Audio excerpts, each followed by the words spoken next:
ป่าลงเนาะตอนแรงเมื่อนี้แต่งตัวดีแน่ไปเลยไหมไม่ได้ใส่สุดอันนั้นบรรยากาศก็คึ้ม4 โมงฝนตกวาง3 โมงโอ้มาแบบแห้งเลยฝนครับลงไงฝนผ่าก็มา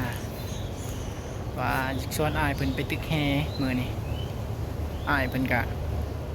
ฝนตกคือสิบ่ได้ไปแล้วเนาะฝนตก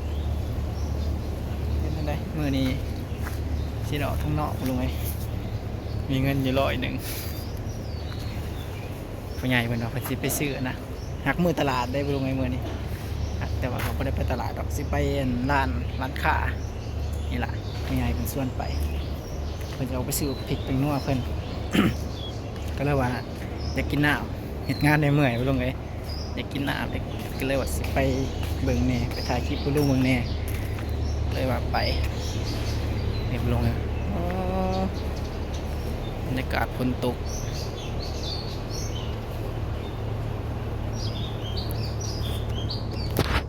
ฝนตกแห้งเต๋อบ่ลงเลยทางบ้านจะเป็นอะไรทางบ้านนะเงินสีบอดเราจะยายก็มันตะกะเราไปจัก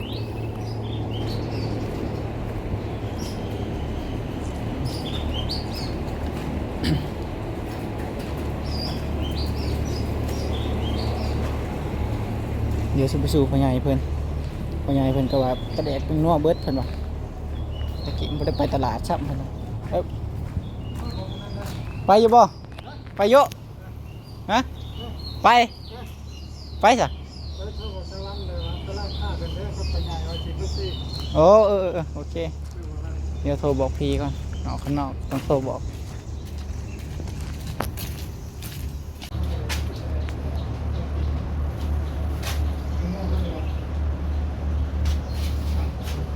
จังนัวประเดกเบิดบ่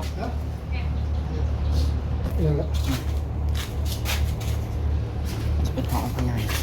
อันนี้จะเป็นหอมพ่อใหญ่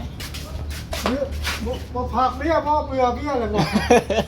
เมื่อคืนเนี่ยเพิ่นวิ่งหัวเมื่อคืนนี่ไปคือว่าถือกระสอบไปใส่เอาอีก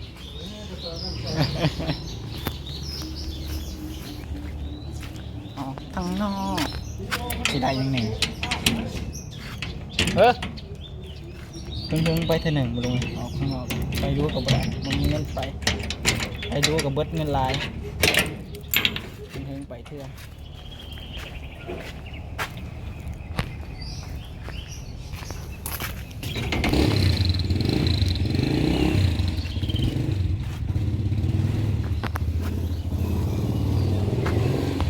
ล็อกข้างนอกบ่ล็อกทางไหนบ้างนี่ทางนอกทางในไปเอาบอกกับเจนเอาคือแล้วบ่โอเคเบิ่งเงินได้ไปหอยมันมีเงินงูไม่เลยใบเดียวครับไปเดียวอีกแค่ไหนก็ได้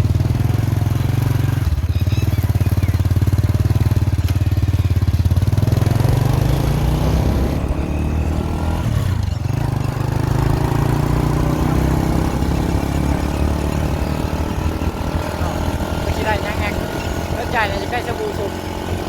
โอ้ยสบู่การแก้วแล้วมันพร้อมอยู่แต่ว่ามันแบบมีไข่บุบรรยากาศฝนตกตรงไหนก็ปกตานกลายทางมันยังยากก็ปกตานนั่นไรก็หันบ้านน้องมดไปบ้านยายออนกับบ่อไก่ดอกบัวลงเลยไม่รู้ตกนี้ขับวนกันเลย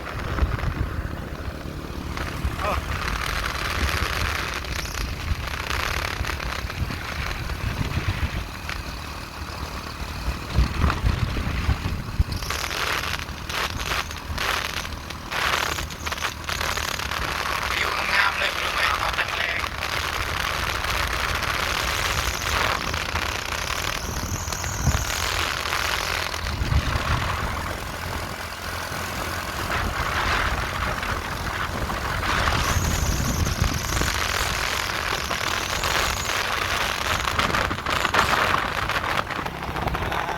ทางแหว่เราไปลงเลยไปเลย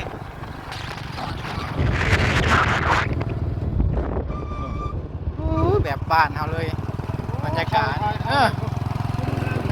น่ามีโลเขาอะไรไอเดียเดี๋ยวพ่อกินสำหรับบ้านเขาได้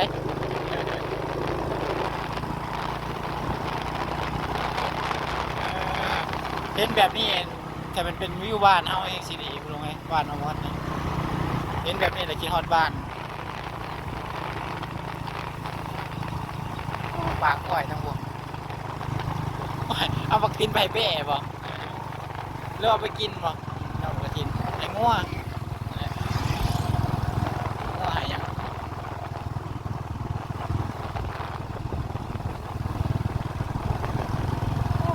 จะเป็นงามลงไปทำเป็น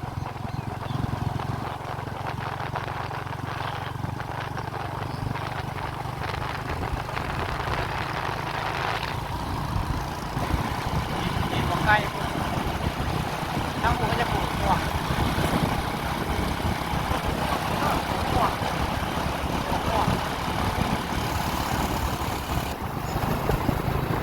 ฮอดแล้วดูไหมวิทย์โป้งนี่ก็ฮอดเลย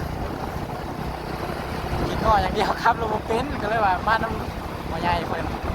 มาเมืองไทยเดี๋ยวจอดติดเลน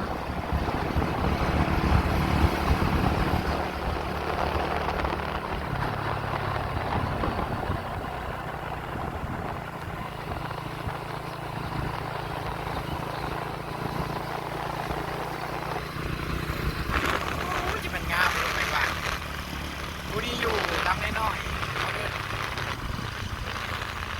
ฮอดแล้วโมเมนต์บอกอันเดียวว่าฮอดเลยมาตลอดว่าบันอันนี้นะยาวันเนี่ยมาเรื่อยๆตกกับเก้ผมเป็นกับเก้นะนะหนูว่ากับเก้ยังไง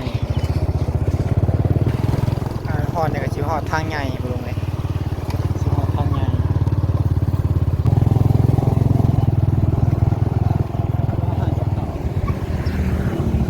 นี่คืนห่านในวัดทางไทยร้านนี้ก่อนร้านของขายของซ้ำแต่ถ้าบ้านมามอนนะเอิญร้านขายของไปสิได้ยังสิว่ากันได้ยังคือร้านนี้เขางบ40 บาท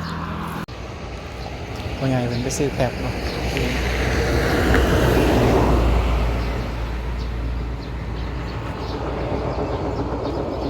เป็นทางแล่นเขาไปตลาดทางซีมือซื้อกับเขา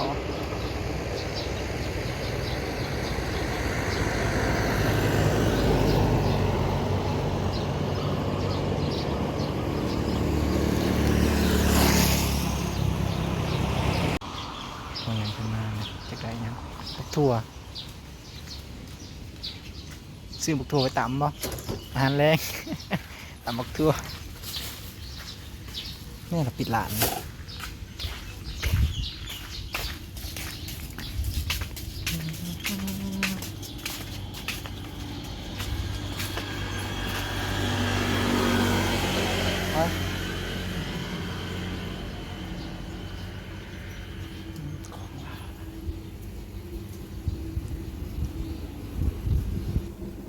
สบู่ส้มก่อนละ10 บาท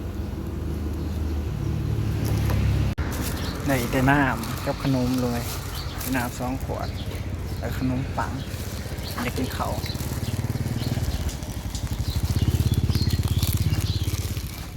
อันนี้จะเป็นแซนด์วิชแต่ถ่ายอยู่บ้านน้องมดนะเขาใส่อันนั้นน้ำตอนแรกเข้าหาเขาออกมาจากเหตุงาน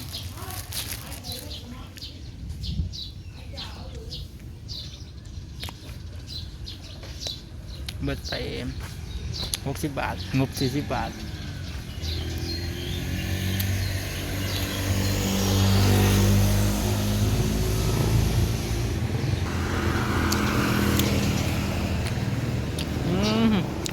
เป็นอย่างแล้วก็ลายๆแทนแบบสบู่ผิด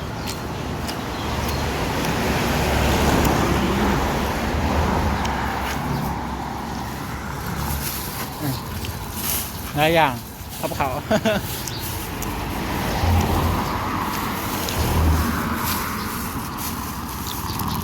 บ่ง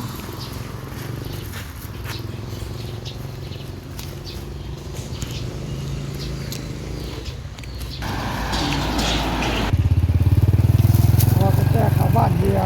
ฮะ แต่ว่ากระแจเข้าบ้านเฮีย โอ้บุเฮียบุเฮียไอ้แจ้งกับบ้านเฮียแล้วแล้วเสียน้ำหากระแจอีกอันนี้ตัวแง่บ่เนี่ยตัวแง่ใหญ่บ่ได้เทิงๆนี่ ไหน นี่บังกระทินนี่ ตัวอะไรวะ ตัวเฮีย ไอ้พี่เสา แม่นครับแล้วเบิดหลายเติบบ่ มากกว่าอ้ายมื้อน่ะไอ้ยังแห่งเบิดหลาย ไม่รถตัวเขาไม่แล้ว ฮะ รถตัวเขาไม่ยัง จังดิ รถพัด มาส่งคนบ่วะรถตัวเขามาแน่นในเมืองโอ้เข่าออกแล้วบ่ลุงเอ้ยเข่าหรือหญ้านี่น่ะเข่าติบ่แม่นติเนาะหญ้าบ่ว่างามบ้านเข่าแท้รถตัวก็เข้ามา